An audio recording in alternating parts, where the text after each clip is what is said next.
April 23rd, 2015, from the BMO Harris Bradley Center in Milwaukee, Wisconsin.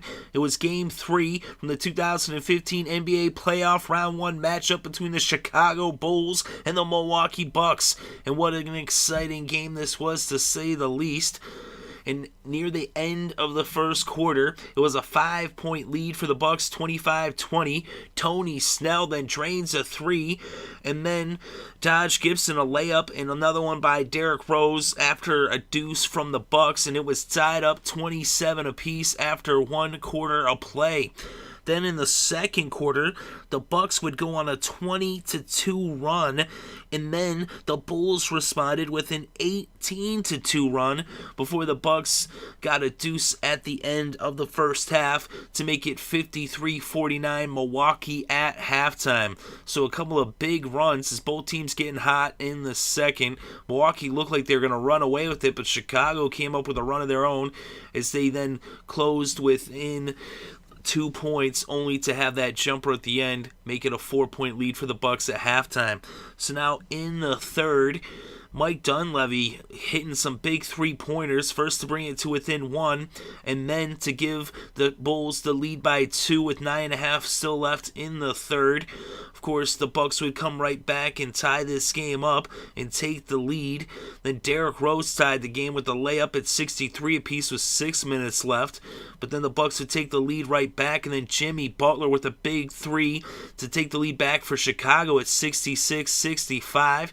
Middleton goes to the line, hits both shots, and it's back to the Bucks lead, and then Mike Dunleavy trails another three, and now Chicago is up by 2, 69-67.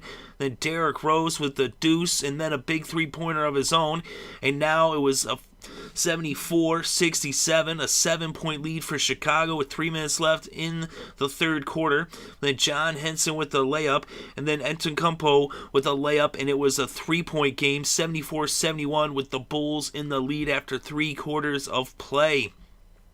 Then in the fourth quarter, the Bulls would lead by as many as 10 points, and it was actually an 8-point game with a minute and a half left to play, 94-86, and then Khris Middleton hits the three to bring it to within 5, 94-89, and then Middleton another huge three-pointer with less than a minute left, and it was a 2-point game at 94-92.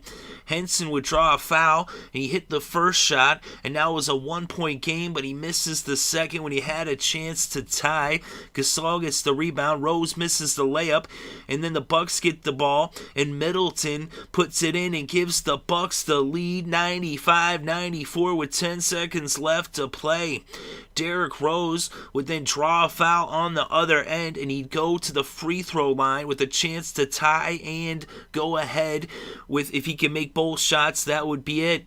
But he missed the first shot, so Derrick Rose misses the first, and now he would have to make the second to tie this game up and force overtime.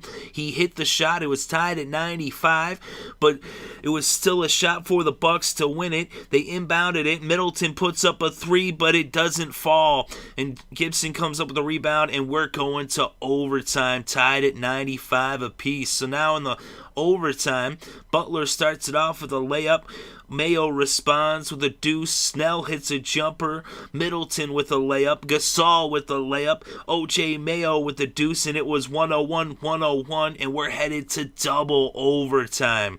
So it took not just one, but now we're in the second overtime period of this game. And to start off the second overtime, Jimmy Butler with a big dunk for the Bulls. Rose drew a foul. He hit both shots this time. And then Pau Gasol puts it in. And then Derrick Rose with a little short jumper. And then a layup by Rose. And now it was a 10-point lead in overtime with just 2 minutes left to play as Chicago took control of this game in the second overtime. Pau Gasol would end up going to the line a minute later, hitting both shots. And that was a 12-point lead for Chicago. Michael Carter-Williams would drop a deuce, and that would bring it to within 10. And Middleton would draw a foul, go to the line. He missed the first, made the second. And then a late shot by the Bucks from Antetokounmpo in the final score, 113-106, as Chicago comes up big. They almost won it in regulation. They were up by 10 in the fourth. Milwaukee fought back. It looked like at times Milwaukee was going to take this game.